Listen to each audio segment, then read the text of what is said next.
हेतू आणि उद्देश या संघाने कमी वेळेमध्ये आपल्याला बोलायचं आहे, त्यावर मी बोलणार आहे। गुढीपाडव्याच्या संदर्भात जी काही सविस्तर माहिती आहे ती शिवधर्म गाथा डॉक्टर आर साळुंखे सरांनी 2014 साली जी लिहिली ती शिवधर्म संसदेच्या वतीने सिंदखेड राजा येथे प्रकाशित करण्यात आली। त्यामध्ये गुढीपाडव्याची सविस्तर भूमिका डॉक्टर आर साळुंखे सरांनी मांडलेली आहे, ती आपण सविस्तर वाचावी ही मी आपल्याला या माध्यमातून विनंती करतो। मराठा सेवा संघाच्या माध्यमातून ही रथयात्रा घेऊन निघण्याचे एक कारण आहे।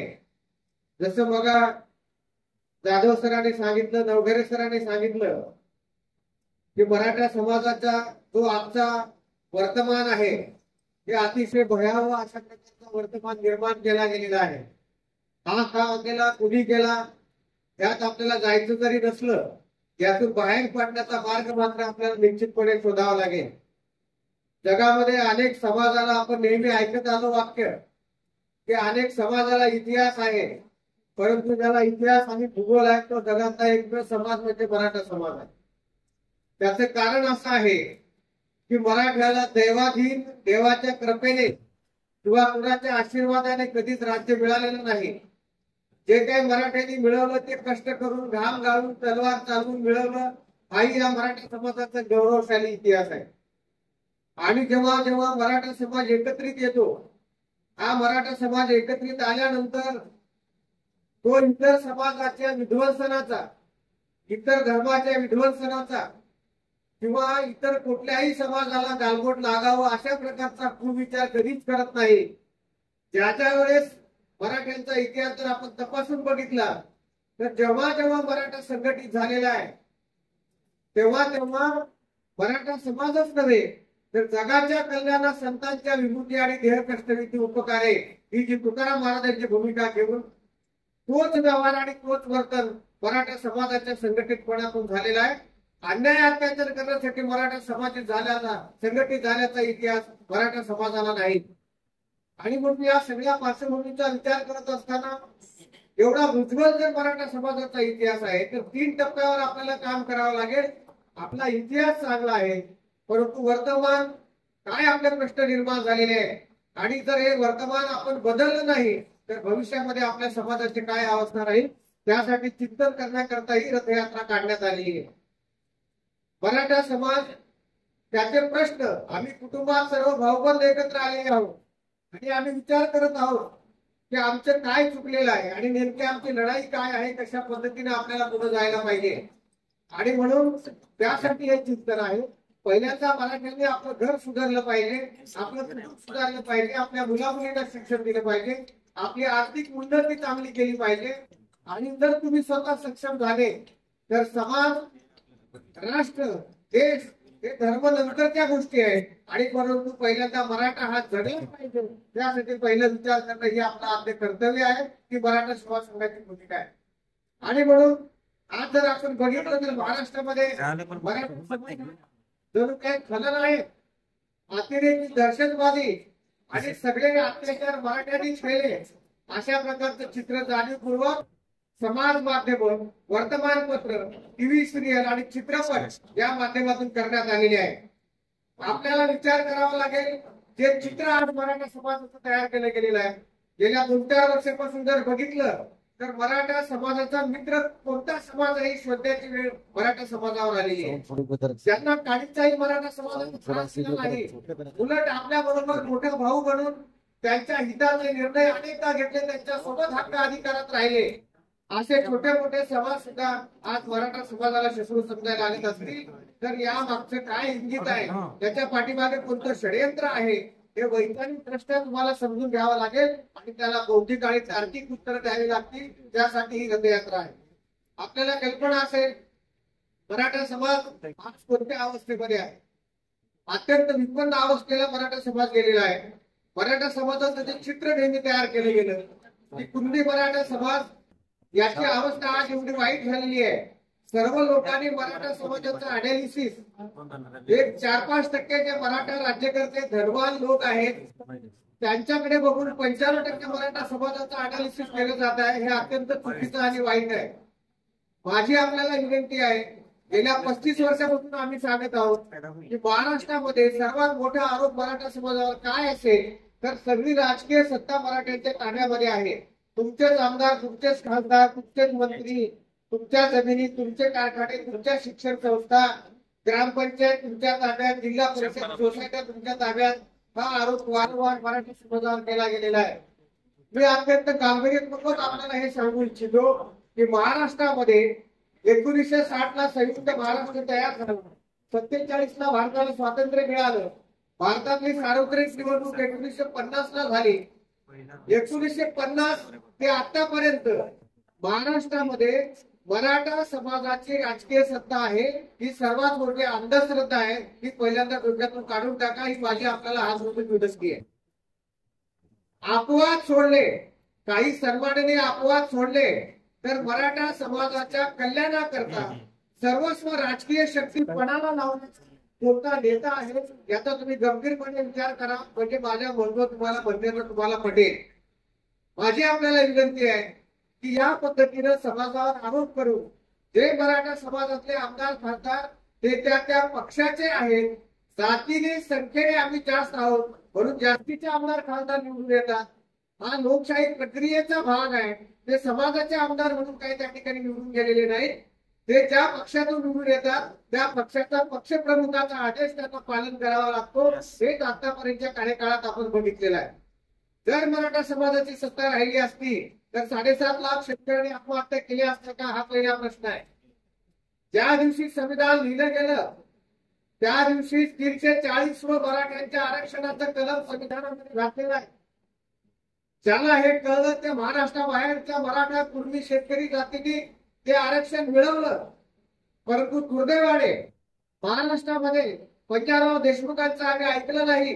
विदर्भ आणि खानदेशातल्या लोकांनी कुणबी लावून त्याचे फायदे घेतले आणि पश्चिम महाराष्ट्र आणि मराठवाड्यातल्या मराठ्यांनी जेव्हा पंजाबराव देशमुखांनी मराठा समाजाचं प्रबोधन करण्याकरता आपल्याकडे दौरे केले, दुर्दैवाने आपल्या अहंकार जातीचा असलेल्या मराठ्यांनी पंजाबरावच्या सभा उघडून टाकल्या.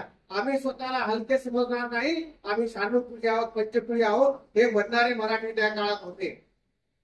आणि तुम्ही विचार करा की 50 वर्षापूर्वी 70 वर्षापूर्वी संविधानामध्ये मराठ्यांना आरक्षण दिलं होतं. पण दुर्दैवाने आमच्या अज्ञानामुळे आणि अहंकारामुळे आम्हाला ते मिळालं नसेल तर आमचा समाज किती अज्ञानी आहे याचा तुम्ही विचार करा.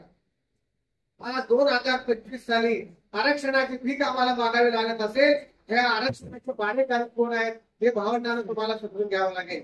आणि म्हणून मराठा सेवा संघाने 1990 ला पहिली मागणी केली की कुणबी आणि मराठा एकच आहेत आणि म्हणून शेतकरी आम्ही आहोत तर इतर मागास वर्गामध्ये आमचा समावेश करा आणि आमचा समावेश ओबीसीच्या आरक्षणामध्ये करा. तुम्ही विचार करा, जर 70 वर्षापूर्वी मराठ्यांचा समावेश ओबीसी मध्ये झाला असता तर आज आपली मुलं शिकून वेगवेगळ्या क्षेत्रामध्ये किती मोठ्या पदावर गेली असती याची तुम्ही कल्पना करू शकता.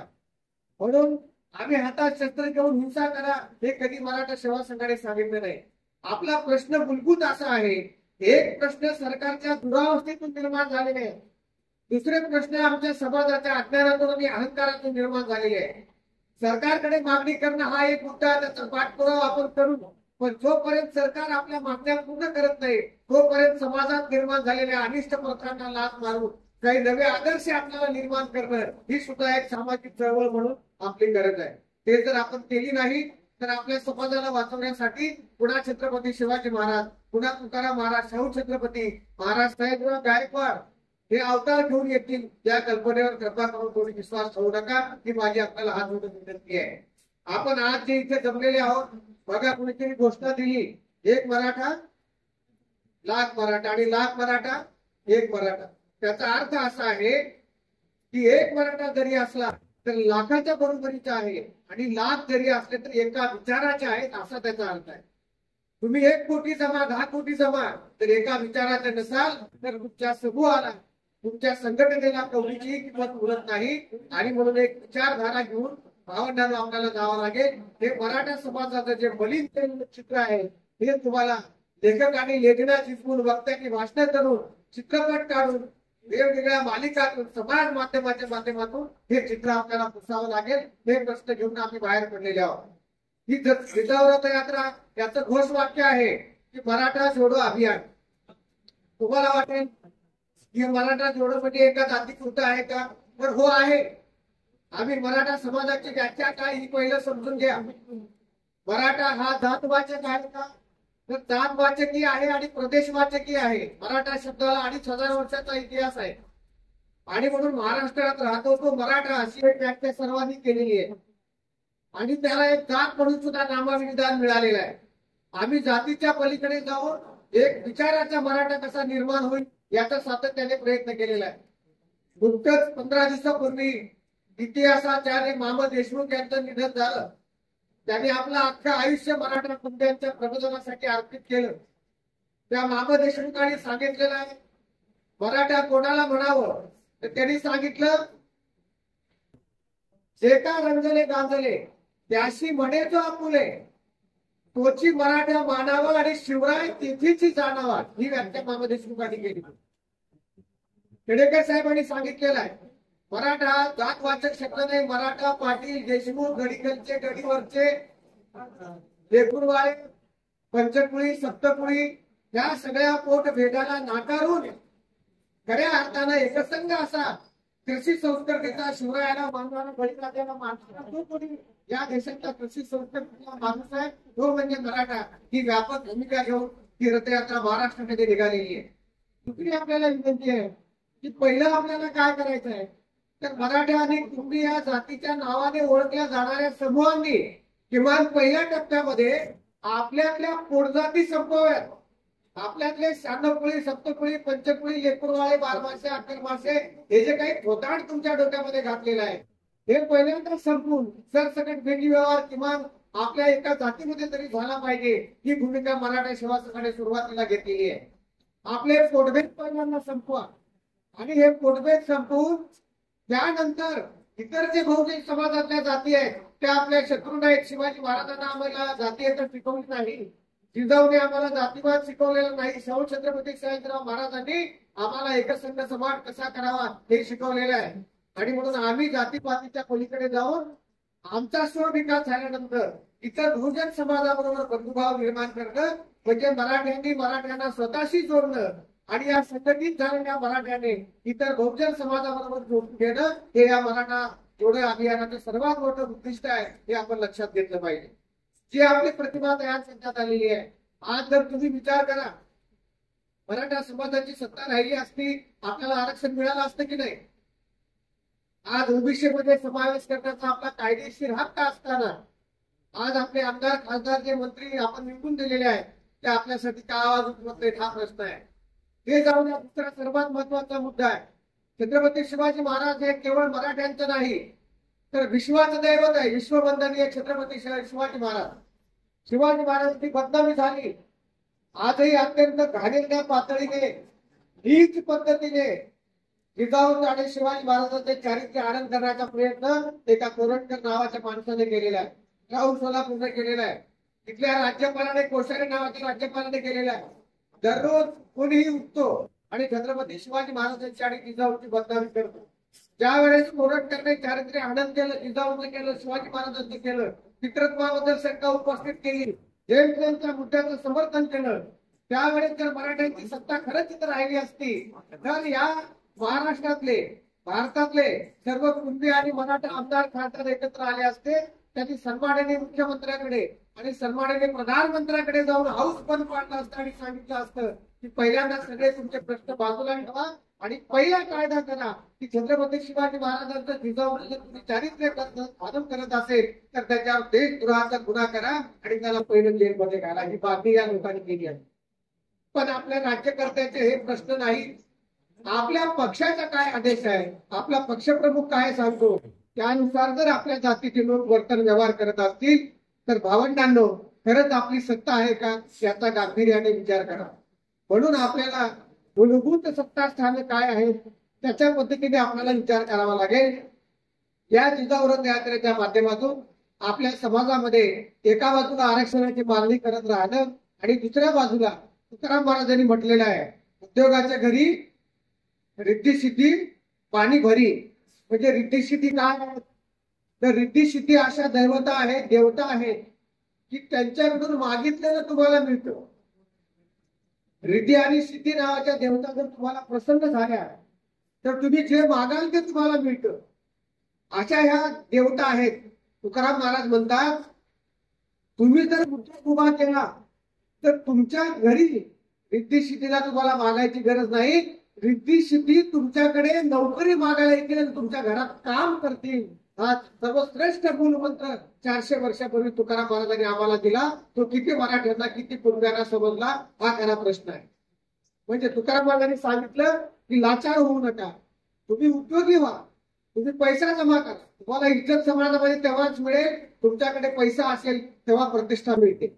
आणि पैसा निर्माण करायचा असेल तर भीक मागून पैसा जमा होत नाही.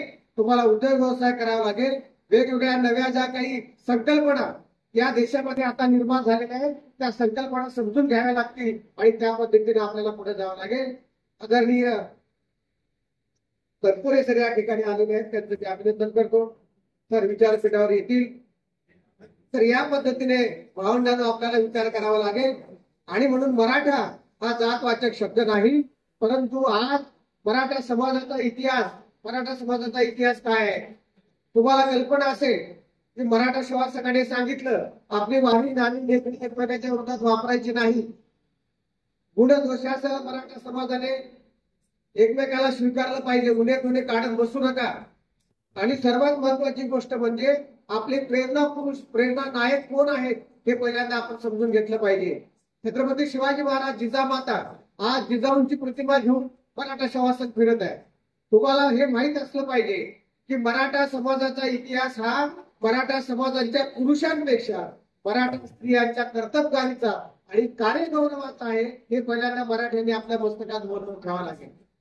ज्या वेळेस मराठ्याच्या स्त्रीने घराचा दरवाजा ओलांडलेला आहे त्यावेळेस जगामध्ये एक नवा इतिहास निर्माण झालेला आहे. हा सुद्धा मराठ्यांचा इतिहास. आणि म्हणून जगन्माता जिजाऊ ही खरी आपली जिजाऊ प्रेरणा नायिका आहे. जिजाऊ जन्माला आली म्हणून छत्रपती शिवाजी महाराज घडले, छत्रपती संभाजी महाराज घडले. जिजाऊने स्वराज्याचं स्वप्न शिवाजी महाराजांच्या मस्तकात पेरलं. आणि म्हणून आज खऱ्या अर्थानं या देशाला आणि जगाला कशाची गरज असेल तर शिवचरित्राचा विचार सांगण्याची आवश्यकता आहे. म्हणून आम्ही सरकारला विनंती केली या रथयात्रेच्या माध्यमातून, एक तर महापुरुषांच्या बदनामीचा कायदा तुम्ही करा, परंतु हा कायदा करत असताना दुसरी सर्वात महत्वाची गोष्ट म्हणजे आपल्या रथयात्रेचे प्रमुख आदरणीय सर्वदादा खेडेकर सुद्धा यांचं सुद्धा आगमन झालेलं आहे. त्यांचं सुद्धा मी या ठिकाणी हार्दिक अभिनंदन करतो. आपला जिजाऊ रथ या ठिकाणी आलेला आहे. जेवणाची व्यवस्था या ठिकाणी आहे. फार वेळ मी आपला घेणार नाही, आपण समारोपाकडे जात आहोत. या माध्यमातून माझी आपल्याला विनंती आहे, कृपया आपण बसून घ्यावं. माझी आपल्याला विनंती आहे की आपण सरकारला मागणी केलेली आहे,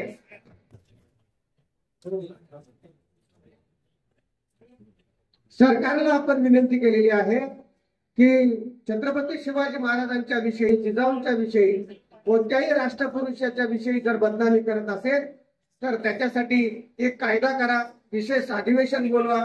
आणि सर्वात महत्वाचं म्हणजे 1000 कोटीची किमान तरतूद करून छत्रपती शिवाजी महाराजांचं जे जीवनचरित्र आहे, संभाजी महाराजांचं जे जीवनचरित्र आहे, शाहू महाराजांचं, शहाजीराव महाराजांचं, जिजाऊंचं यांचं जीवनचरित्र सर्व जगातले पुरावे एकत्रित करून वादविरहित जे सत्य आहे ते समाजासमोर आणण्याचं काम सरकारने करावं. अशा प्रकारची सुद्धा भूमिका पुढील काळात आपल्याला घ्यावी लागेल. त्या पद्धतीने आपल्याला पुढे जावं लागेल. कुणीही उठतो हा छत्रपती संभाजी महाराजांच्या नावावर काय काय या ठिकाणी चालू आहे. माझं आपल्या समाजाला आव्हान आहे की आम्ही मराठा म्हणून जे आमच्या डोक्यात अहंकार घालण्यात आला, आमची खरंच कोणत्या क्षेत्रामध्ये पूर्ण सत्ता आहे याचा तुम्ही विचार करा. आज शेती संपूर्णपणे संपत आलेली आहे. जागतिकीकरणामुळे या देशातली कायदे व्यवस्था बदललेली आहे. आज अंबानी, टाटा, बिर्ला, मफतलाल, गोदरेज हे 5 लोक एकत्र आले तर हा देश विकत घेऊ शकतात. कुठल्याही 10 श्रीमंतांमध्ये, 100 श्रीमंतांमध्ये आज मराठा समाजाचा एकही व्यक्ती नाही. तुम्हाला आश्चर्य वाटेल, एकही भारतरत्न मराठा समाजाचा नाही. आतापर्यंत एकही महाराष्ट्र भूषण मराठा समाजाचा झालेला नाही. सुप्रीम कोर्ट निर्माण होऊन 250 वर्ष झाली, पण सुप्रीम कोर्टाचा सरन्यायाधीश एक सुद्धा मराठा समाजातला, कुणबी समाजातला झालेला नाही. मग सत्ता नेमकी तुमच्याकडे कोणती आहे याचा भावंडाने विचार करा. आणि म्हणून ही रथयात्रा याच्यासाठी आहे की तुझ्या आहे तुझं पाशी परी तू जागा चुकलाशी. आपलं हित कशामध्ये आहे ते आपण स्वतः समजून घेतलं पाहिजे आणि त्या हिताच्या दिशेनं आपण वाटचाल केली पाहिजे. आणि म्हणून आपल्यातले गुणदोष काय आहे हे आपण समजून घ्यावे आणि आपण हिताच्या दिशेने वाटचाल करावी. यासाठी मराठा सेवा संघ काम करत आहे. मराठा सेवा संघाने जो काही विचार दिला केवळ नकारात्मक बाबीवर आपण आपली भूमिका मांडलेली नाही. आपण एक सकारात्मक पर्याय दिलेला आहे. प्रत्येक व्यवस्थेला आपण पर्याय दिला. मुला मुलींनी शिकलं पाहिजे. मग ते शहरात येणार नसतील तर त्यांच्या राहायच्या व्यवस्था केल्या गेल्या पाहिजे. म्हणून 1990 पासून मराठा सेवा संघाने समाजाच्या माध्यमातून प्रत्येक जिल्ह्याला वसतिगृह निर्माण करण्याचा कार्यक्रम दिला. युपीएससीचा अभ्यास करण्याची प्रेरणा दिली. सारथी संस्थेच्या माध्यमातून अण्णासाहेब विकास महामंडळाच्या माध्यमातून या महामंडळांची मागणी करून आपल्या समाजाचे प्रश्न या माध्यमातून सुटले पाहिजेत याचा पाठपुरावा सातत्याने केलेला आहे. आज मुली शिकायला लागलेले आहेत, शहरामध्ये आलेले आहेत. आज युपीएससी एमपीएससीचा अभ्यास करतायत. नोकऱ्या किती आहेत हा कमी महत्वाचा मुद्दा आहे.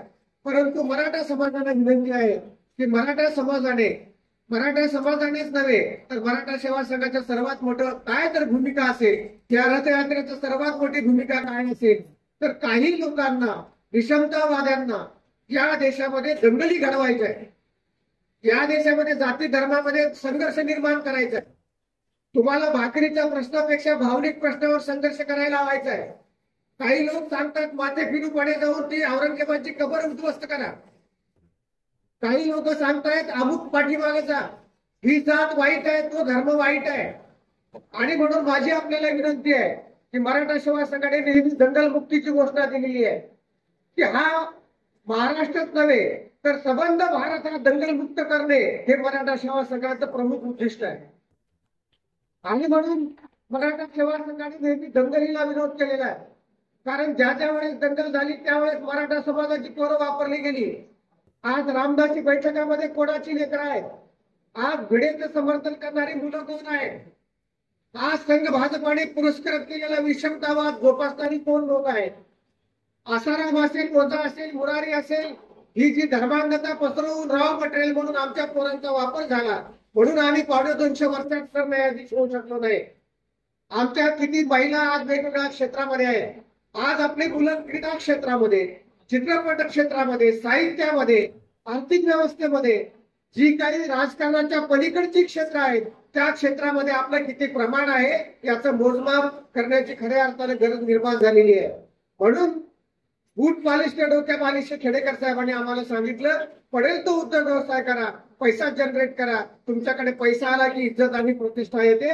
यापुढे जर तुम्ही कुंडी मराठा असाल आणि छत्रपती शिवाजी महाराजांचं नाव सांगत असाल तर कोणत्याही जाती आणि धार्मिक दंगलीमध्ये मी सहभाग घेणार नाही. माझ्या कुटुंबाला मी घेऊ देणार नाही. आणि 100% यापुढचा जो माझा संघर्ष असेल तो माझ्या हितासाठी, माझ्या कुटुंबाच्या हितासाठी, शिक्षणासाठी आणि समाज आणि पर्यायाने देशाच्या विकासासाठी असेल. हीच भूमिका घेऊन आपल्याला पुढे जावं लागेल तर या देशाचं कल्याण होईल. शिवाजी महाराजांबद्दल आपल्याला सगळ्यांना आदर आहे. आज आपल्याला मराठ्यांना पुढे येण्याची का गरज निर्माण झालेली आहे. आज जिजाऊचा इतिहास आम्ही सांगतो. जिजाऊने शिवाजी महाराजांना काय सांगितलं, कशासाठी जिजाऊ. माझी माय माऊलीला विनंती आहे की अंधश्रद्धा, रूढ्या, कर्मकांड यांना लाथ मारा. जिजाऊने आपल्या लेकराला शिवबाच्या डोक्यामध्ये कोणतं स्वप्न पेरलं. जिजाऊ म्हणाल्या 4 वर्षाच्या शिवबाला जिजाऊ सांगतात की शिवबा आकाशामध्ये चंद्र सूर्य आहेत. तर मला काय अपेक्षित आहे ती आई आपल्या लेकराला सांगते शिवबा तुझ्या हातून मला असं राज्य अपेक्षित आहे की या चंद्र सूर्याचा प्रकाश जिथपर्यंत जाईल त्या प्रत्येक भूमीपर्यंत तुझं स्वराज्य निर्माण झालं पाहिजे. ही जगन्माता जिजाऊ आहे. आणि म्हणून त्या जिजाऊने विचार पेरले शिवबाच्या मस्तकामध्ये. आणि आजची जिजाऊ जर नवसाने मला लेकरू होते. आपल्याकडे मराठ्यातल्या 70 ते 80% नवश्रीमंत घरामध्ये जर सून असेल, मुलगी असेल, जर ती गरोदर राहिली तर बालाजी तांबेचं पुस्तक कॅसेट आणलं जातं. नाहीतर मग स्वामी समर्थची कॅसेट आणली जाते. नाहीतर मग ते कुठलं तरी अग्निहोत्र मंत्र आणलं जातं आणि ते रात्र दिवस त्या लेकराला ऐकवलं जातं, त्या बाईला ऐकवलं जातं. त्यामुळे अर्धी लोक येडे आणि पागल झालेली आहे. अरे ज्या जिजाऊचं नाव घेऊन ज्या शिवबाचं नाव घेऊन जगामध्ये निशंकेच्या विरोधात क्रांत्या झाल्या, अरे त्या शिवबाची जणूक जर मराठ्यांच्या रक्तामध्ये असतील आणि हे मराठी लाचार होऊन एखाद्या बुवा बाबूला नमस्कारत असतील तर तुमचं जणूक तपासायची वेळ आलेली आहे. याशिवाय दुसरा आपल्याकडे पर्याय नाही. आणि म्हणून केवळ इतिहास भेट असून चालत नाही. तुकाराम महाराज म्हणाले, बोले तैसा चाले त्याची, आम्ही म्हणतो बोले तैसा थोडा थोडा तरी चाले त्याची वंदावी पावलं. तुम्हाला विचार करावा लागेल. आम्हाला राजकारणाला आमचा विरोध नाही, परंतु राजकीय सत्तेमध्ये जे मराठे निवडून गेलेले विविध पक्षातून, महामंत देशमुख आम्हाला नेहमी सांगायचे की मराठा समाजाचं सांस्कृतिक वय हे अत्यंत कमी आहे, त्याचं संस्कृतीकरण झालेलं नाही. जर मराठा राज्यकर्ते असते या देशामध्ये तर आज मराठा समाजासमोर जे सांस्कृतिक प्रश्न निर्माण झाले ते प्रश्न आज 100% निर्माण झाले नसते. आज जे आमची अवहेलना सुरू आहे ती 100% थांबली असती. आणि म्हणून मराठा राज्यकर्ते कुठल्याच पक्षातून निवडून गेलेले असतील, आपात मराठा हे सर्व सांस्कृतिक सत्तेचे गुलाम आहेत. म्हणून त्यांना आवाज नाही, त्यांना व्हाईस नाही. लाथ मारली पंजाबराव देशमुखांनी, बाबासाहेब आंबेडकर, महात्मा फुले, शाहू छत्रपती, महर्षी विठ्ठलरामजी शिंदे, क्रांतिसिंह नाना पाटील, तुमच्या भागामध्ये भाई बुद्धवराव पाटील शेका पक्षाच्या माध्यमातून त्यांनी काम केलं. ही मोठी आभाळ एवढी माणसं होती, त्यांनी सुद्धा राजकारण केलं. परंतु हे राजकारण शिवाजी महाराजांसारखं, सयाजीराव महाराजांसारखं, शाहू छत्रपती सारखं शेवटच्या लोकांच्या हक्काधिकारासाठी वापरलं आणि म्हणून ते लोकराजे झाले, लोककल्याणकारी राजे झाले. आज आम्हाला ही भूमिका घेऊन शिकलेल्या तरुण तरुणींना, ज्यांच्या डोक्यामध्ये संविधान आहे, महापुरुषांचा विचार आहे, त्यांना तुम्हाला हाऊसमध्ये पाठवावं लागेल तर लोकशाही सत्ता या देशामध्ये येईल. तुम्ही खरंच विचार करा, आज खरंच संविधानानुसार आपला देश चालतो का? खरंच लोकशाही आहे का? संविधानाला नेस्तनाबूत करणारे किती कायदे या देशामध्ये आले याची तुम्हाला कल्पना सुद्धा नाही. आणि तुमच्यासमोर भावनिक प्रश्न निर्माण केले गेलेले आहेत, त्यासाठी तुम्ही संघर्ष करा. माझी मराठा समाजाला विनंती आहे, गेल्या 15 वर्षापासून 20 वर्षापासून आम्ही सांगत आहोत, तुम्हाला लोकांनी एकच सांगितलं की देवासाठी जो मरतो तो कुठे जातो? कुठे जातो? स्वर्गात जातो. धर्मासाठी जो मरतो कुठे जातो? स्वर्गात जातो. देशासाठी जो मरतो तो कुठे जातो? तर माझी मराठा समाजाला हात जोडून विनंती आहे, जे कोणी तुम्हाला हे सांगत असेल की तुम्ही धर्मासाठी मरा, वेळे सांगत असेल, अजून कोणी सांगत असेल तुम्ही देवासाठी मरा, तर त्यांना पहिला प्रश्न सांगा की 2000 वर्ष आता देव आणि धर्मासाठी मरायचं आम्ही कॅन्सल केलंय, आम्हाला आता स्वर्गात जायचं नाही. तुम्हाला हौस आहे ना, मग तुम्ही मला, तुम्ही स्वर्गात जा. आम्ही या पृथ्वीवर स्वर्ग तयार करणारी अवलाद ती शेतकऱ्यांची, कुंड्यांची, मराठ्यांची आहे. आम्हाला वेगळ्या स्वर्गाची गरज नाही, हे आम्ही आहोत. स्वर्गीचं देव इच्छितात ती भूलोकी व्हावा जन्म पुन्हा. तुकाराम महाराजांनी सांगितलं, मी मोक्षपदाला लाच कारण मी माझ्या आईबापाच्या पोटी जन्माला आलो. मला हे नको आहे, स्वर्ग नको आहे, नरक नको आहे, मुक्ती नको आहे, साहित्यता नको आहे, इथे मला माणसात राहायचंय. म्हणून जे का रंजले गांजले. तुकाराम महाराजांनी सांगितलं, आज मराठ्यांनी गुंतवून ठेवायची गरज आहे. अरे शिवाजी महाराज का घडले तर जिजाऊ आणि शहाजीराजांसारखे मायबाप त्यांना मिळाली म्हणून शिवाजी महाराज घडले. आज तुम्हाला खरंच जर पुढे जायचं असेल तर तुमच्या लेकरांच्या कल्याणाची जबाबदारी तिसऱ्यावर देऊ नका. तुम्ही लेकरं जन्माला घातलेत तर त्यांना काय घडवायचं, काय त्यांच्यातून निर्माण करायचं आहे हे तुमच्या मुलांना सांगणं म्हणजे शिवधर्म आहे. हेच मराठा सेवा संघाची जिजाऊ यात्रा आहे. आम्ही गेली 30-35 वर्ष खेडेकर साहेब हेच सांगतायत की पहिले स्वतः सक्षम व्हा, पैसा जमा करा, आपल्या मुलाबाळांवर संस्कार करा, तर तुमच्यामध्ये बदल होईल. तुकाराम महाराजांनी सांगितलेलं आहे. तुकारामाने मायबाप हे अवघी देवाची रूपे. मायबाप नसते तर आपण जन्माला आलो नसतो. ज्याला मायबाप आहे त्याला काशीला जायची गरज नाही. जो काशीला जातो तो बिन मायबापाचा हे सांगणारे तुकाराम महाराज आहेत. तरी तुम्ही त्या याला जाऊन वाराणसीला, आता गंगेत बुडून आले, आता नाशिकला बुडायचं आहे तुम्हाला. हे आंघोळ्या करणारे 70 कोटी गेले, 80 कोटी गेले. अरे कोण लोक आहेत हे? कोण भागवत तिथे गेले का? पण ज्यांनी घेऊन फोटो टाकले जे पापीच लोक तिथे गेले, मग कशाला पाप करताना तिथे जातात? म्हणून ह्या गोष्टी थोतांड आहेत. हे सगळ्या जत्रा में पत्रा दिताया, तीरथ बनाया पाणी, सब पैसे की धुरधाराई, दुनिया भई दिवाणी. अरे सज्जनामध्ये देव आहे. आपल्या आईबापाच्या चरणावर 33 कोटी देव, त्याचं तीर्थ म्हणजे आईबापाचं चरण आहे. तुम्हाला मायबाप असतील तर त्यांना वंदन करा, जगाला लाथ मारायची ताकद ठेवा. हे तुकारामाचे विचार आहे. हे मराठाचं लक्ष. आज ही रथयात्रा घेऊन आम्ही बाहेर पडलेलो आहोत। आज मराठा समाजाचे लचके तोडण्याचं काम सुरू आहे। आज मराठा समाजाची इज्जत काढून बेइज्जत करून त्यांची माणसं करून संघटित गुन्हेगारी तयार करून त्यांना नेस्तनाबूत करून त्यांना बेचिराग करून त्यांना भिकारी बनवून त्यांच्यात हजारो पिढ्याचा उद्धार करून सुद्धा या महाराष्ट्रात सत्ता आणता येते हे या लोकांनी सिद्ध केलेलं आहे। तुमची झाकली मिठाचा बाहेर पडलेली आहे, तुमची भीती नष्ट झालेली आहे। काय गुन्हा आहे मराठा समाजाचा, ज्या पद्धतीचं तुम्ही आयसोलेट करून या मराठा समाजाचं चित्र तयार केलेलं आहे। आणि म्हणून पुन्हा एकदा मराठा समाजाला हे सांगण्यासाठी ही रथयात्रा आहे की जेव्हा शिवाजी महाराजांचा मृत्यू झाला आणि शिवाजी महाराजांच्या मृत्यूनंतर 35-40 ते हजारोंची 15 ते 20 लाखाची फौज घेऊन औरंगजेब या महाराष्ट्राचे तुकडे तोडण्यासाठी हे मराठ्यांचं राज्य उद्ध्वस्त करण्याकरता महाराष्ट्रात आला। आणि पहिली मध्य प्रदेशची छावणी जी बुरहानपूर आहे त्या ठिकाणी औरंगजेबाची छावणी पडली। शिवाजी महाराज जिवंत नव्हते। आज माझी मराठ्यांना विनंती आहे की शिवाजी महाराज जिवंत होते, आग्र्याच्या कैद्यात अडकले। शिवाजी महाराजांनी स्वतःची बुद्धी वापरली, शिवाजी महाराज परत आले। आज शिवाजी महाराज जिवंत नाहीत, पण शिवाजी महाराजांचं चरित्र विषमतावाद्यांनी जेलखान्यामध्ये बंदिस्त केलेलं आहे। त्यांचे अनुयायी तुम्ही असाल तर शिवाजी महाराजांचा विचार घेऊन या विषमतावाद्याच्या कैदेतून छत्रपती शिवाजी महाराजांना बाहेर काढून समतेचा ध्वज घेऊन पुढे काम करणं ही आज मराठा समाजाची गरज आहे। हे प्रबोधन म्हणजे आज शिवधर्माचं प्रबोधन आहे, हे मराठा सेवा संघाचं प्रबोधन आहे। जेव्हा बुरहानपूरला औरंगजेब आला, मराठ्यांना समजलं, तेव्हा तुम्हाला माहित आहे संताजी आणि धनाजी हे दोघं मध्यरात्री गेले आणि त्यांनी एक प्लॅन बनवला की ज्या सॅम्युअल औरंगजेब झोपत होता तर मराठी गरिबी कावांची कसा प्रयोग करतात त्याचं हे जगातलं सर्वश्रेष्ठ उदाहरण आहे। संताजी धनाजींनी प्लॅन असा बनवला, ह्या 40 लाख आणि 50 लाख फौजीची लढाईची गरजच नाही, त्याचा मोडक्या जो औरंगजेब आहे त्याचीच गर्दन कलम करायचे म्हणजे खेळ खलास होते। आणि म्हणून 17 लाखाच्या फौजेमध्ये हे 2 मराठे घुसले, कुठे गेले तर जिथे औरंगजेब ज्या शाबेला झोपत होता त्या शाबेला गेले। पण औरंगजेबाचे सुदैव महाराष्ट्राचं दुर्दैव, नेमका औरंगजेब त्या दिवशी त्याच्या शाबेला झोपलेला नव्हता। वैतागलेल्या संताजी धनाजींनी त्या औरंगजेबाच्या तंबूचे कळस कापले आणि कळस कापून महाराष्ट्रात ते परत आले। तुम्हाला माहिती आहे औरंगजेब एवढा भित्रा होता, तो भिंचावाला आणि कुत्र्याला फार घाबरायचा, म्हणून तो कधीच जमिनीवर झोपत नव्हता, तो नेहमी पलंगावर झोपायचा। परंतु संताजी धनाजी जेव्हा बुरहानपूरला जाऊन आले तर आयुष्यात पलंगावर औरंगजेब कधी झोपला नाही। त्याला असं वाटायचं कधी मराठी येतील आपला पलंग उचलून घेऊन जातील, ही दहशत मराठ्यांची होती।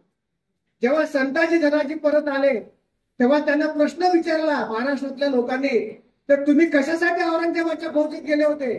तेव्हा संताजी धनाजीने सांगितलं, आम्ही एवढ्यासाठी औरंगजेबाकडे गेलो होतो की हे औरंगजेबा, तुला वाटत असेल की छत्रपती शिवाजी महाराजांचं निर्माण झालेलं आहे, मी आता 10-15 दिवसामध्ये हा महाराष्ट्र गिळंकृत करतो, तर आम्ही फक्त औरंगजेबाला हे सांगायला गेलो होतो की हे औरंगजेबा, आम्ही मराठ्याचे औलाद आहोत आणि महाराष्ट्रामध्ये जिवंत आहोत। जोपर्यंत मराठा या महाराष्ट्रामध्ये आहे तोपर्यंत हा महाराष्ट्र कोणी बेचिराग करू शकणार नाही, ही या देशाची संस्कृती आणि या देशाचा इतिहास आहे। हे रक्त आणि घाम साडणारे मराठे आज विपन्न अवस्थेला गेलेले आहेत। 99% आत्महत्या करणारे शेतकरी मराठा समाजातले आहेत। हे प्रश्न आम्ही तयार केलेले आहेत। म्हणून खेडेकर साहेबांनी सांगितलं, ज्या नवश्रीमंत मराठ्याला पैशाची मस्ती आली असेल आणि लग्नामध्ये करोडो रुपये खर्च करत असेल तर समाजाने त्याच्यावर बहिष्कार टाकावं आणि डिक्लेअर करावं की हा आपल्या जातीचा नाही। कशाला खर्च करता? कमी पैशामध्ये लग्न तुम्ही केले पाहिजे। हे नवे प्रश्न तुमच्या समोर निर्माण झालेले आहेत। आम्हाला व्यसनी बनवणारे, धर्मांध बनवणारे, आम्हाला जातीवादी बनवून विषमतेच्या विरोधात लढायला लावणारे कोण लोक आहेत, त्याचा पर्दाफाश करण्याची खऱ्या अर्थाने गरज निर्माण झालेली आहे। ज्या वेळेस मराठ्यांनी शस्त्र उचललं, ज्या वेळेस शब्द घेतले, त्या वेळेस मराठाच नव्हे अखिल मानव जातीचं कल्याण आपल्या मराठ्यांनी केलेलं आहे। मराठ्याला शरम वाटावी, लाजेने मान खाली जावी, असा कवडीचा सुद्धा इतिहास मराठा समाजाचा नाही। तुम्हाला प्रत्येकाला अभिमान वाटला पाहिजे। अरे इथे युवान स्वांग आला आणि त्याने लिहून ठेवलंय, मराठा ही ग्रेट जात आहे महाराष्ट्रातली, की प्रत्येकाला वाटतं की आपण मराठा झालं पाहिजे। हा मराठ्यांचा स्वाभिमान आहे। पण दुर्दैवाने आज छत्रपती आणि मराठा हे टिंगलीचे आणि शिवीचे विषय झालेले आहेत। म्हणून माझी आपल्याला विनंती आहे, शेवटच्या मुद्द्याकडे येतो। मराठा समाजाबद्दल नेहमी सांगितलं जातं की मराठा म्हणजे खेकड्याची अवलाद आहे. माझी आपल्याला विनंती आहे, आपलं म्हणणं एवढंच आहे की खेकड्याचा जो गुणधर्म आहे की वरच्याच्या खाली पाय ओढणं, तर आता फक्त तुम्ही एवढंच करा, या कथेतून बोध घ्या, ही कथा उलटी करा. आता वर गेलेल्या खेकड्याने खालच्याला वर ओढावं, ओढणं बंद करू नका. पण आता वर गेलेल्या मराठ्याने खालच्या मराठ्याला हात द्यावा, खऱ्या हाताने मराठा समाजाचा विकास. आणि म्हणून जोपर्यंत मराठ्यांना राष्ट्रगानावर आले असं जे म्हटलं जातं, तर मराठा समाज हा जर प्रबोधित झाला नाही, पुढे आला नाही, तर राष्ट्राचंही काही भलं नाही आणि महाराष्ट्राचं काही भलं नाही. म्हणून माझी बहुजन समाजाला सुद्धा हात जोडून विनंती आहे की मराठ्यांचा अंत बघू नका, मराठा समाज नष्ट होईल अशा प्रकारचे षडयंत्र करू नका. मराठा समाज कधी जातीवादी नव्हता, कधी विषमतेचा आम्ही जाहीरपणे किंवा कौटुंबिक वातावरणात आम्ही कधी समर्थन केलं नाही. अज्ञान आणि अहंकारामुळे या समाजाचं जे नुकसान झालं, ते या समाजाला या गर्तेतून बाहेर काढण्याचं काम मराठा सेवा संघाने केलेलं आहे. आणि सर्वात आनंदाची गोष्ट म्हणजे गेल्या 2000 वर्षामध्ये भारतामध्ये नव्हे जगामध्ये रक्ताचा एक थेंबही न सांडता रक्तविहीन एक सामाजिक धर्मक्रांती जर कोणी केली असेल तर मराठा सेवा संघ या त्या संघटनेचं नाव आहे. शिवधर्माच्या माध्यमातून आपण विधायक असा पर्याय दिलेला आहे. आपण या देशाचे मालक आहोत, भूमिपुत्र आहोत आणि म्हणून त्या पद्धतीची इज्जत निर्माण करण्यासाठी आपल्याला प्रतिष्ठा निर्माण करावी लागेल. म्हणून माझी आपल्याला विनंती आहे, आता कबर ताब्यात घेण्यापेक्षा देशाचा सुप्रीम कोर्ट हे ताब्यात कसं घेता येईल हा तुमचा पुढचा लढा असला पाहिजे. 150 कोटी लोक आपल्या देशामध्ये आहेत. जेव्हा सुप्रीम कोर्टाचा न्यायाधीश निकाल देतो तर पंतप्रधानासहित सगळ्यांना लागू होतो. मग 150 कोटी मोठे काय, एक सीजीआय मोठा. म्हणून हा का झाला नाही याचा विचार गंभीरपणे करा. आपले मतभेद तोडून टाका, फालतू भानगडीत भांडत बसू नका, आपली सत्ता मिळवण्यासाठी प्रयत्न करा. राज्यकर्ते मराठा समाजातून जरी आलेले असले ते सांस्कृतिक सत्तेचे गुलाम आहेत, अपवाद वगळता त्यांच्या भरोश्यावर क्रांती होणार नाही. तुम्हाला एक प्रेशर तयार करावं लागेल आणि तुम्हाला हवा असलेला विचाराचा माणूस तुम्हाला निवडून संसदेमध्ये पाठवावा लागेल. मराठा सेवा संघ नेहमी सांगत आलेला आहे.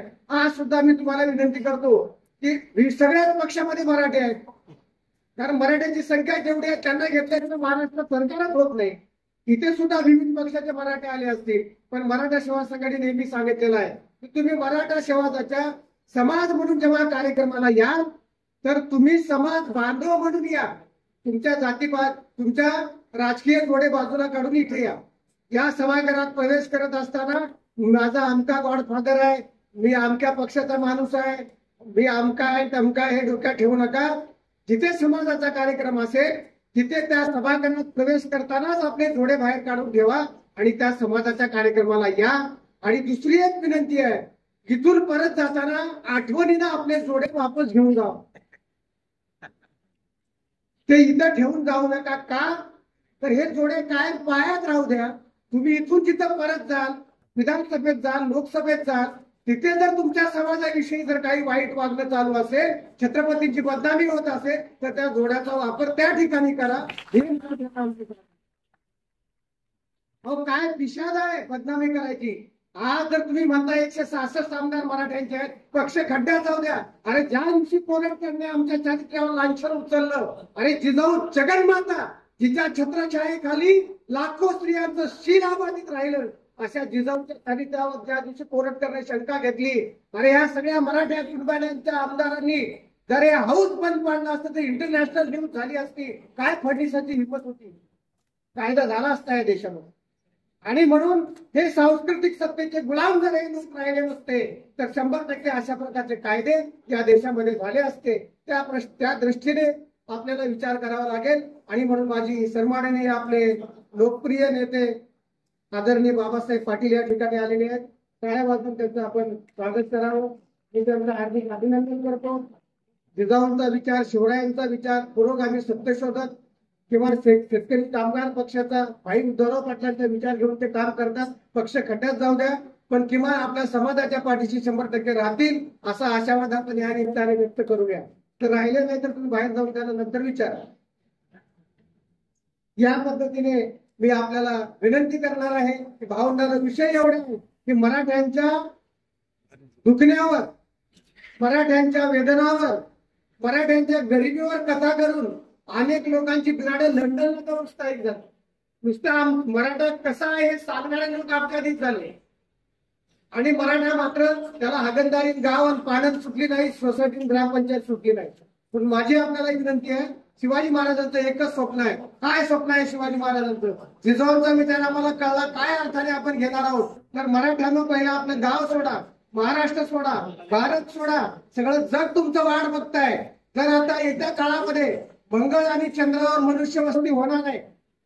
गुरु नेपच्यून प्लेटो हे विविध ग्रह आहेत, त्या ग्रहावर वस्ती होण्याची शक्यता आहे. आता मराठ्यांना एकच विचार करा की येत्या काळामध्ये जर मंगळावर लाट निघाला तर पहिला सातबारा तुमचा असला पाहिजे तर तुम्ही मराठी. कुंडलीमध्ये मंगळ शोधण्यापेक्षा त्या मंगळाला लाथ मारणारी मुलगी तयार करणं ही खरी सावित्रीची, जिजाऊची, रमाईची लेख आहे. ते ह्या जिजाऊ रथयात्रेला अपेक्षित आहे. धार्मिक भीती तुमच्या डोक्यातून गेली पाहिजे. अरे जिथे जिजाऊ जगन्माता आहे, तिथे छत्रपती शिवाजी महाराज आपलं दैवत आहे.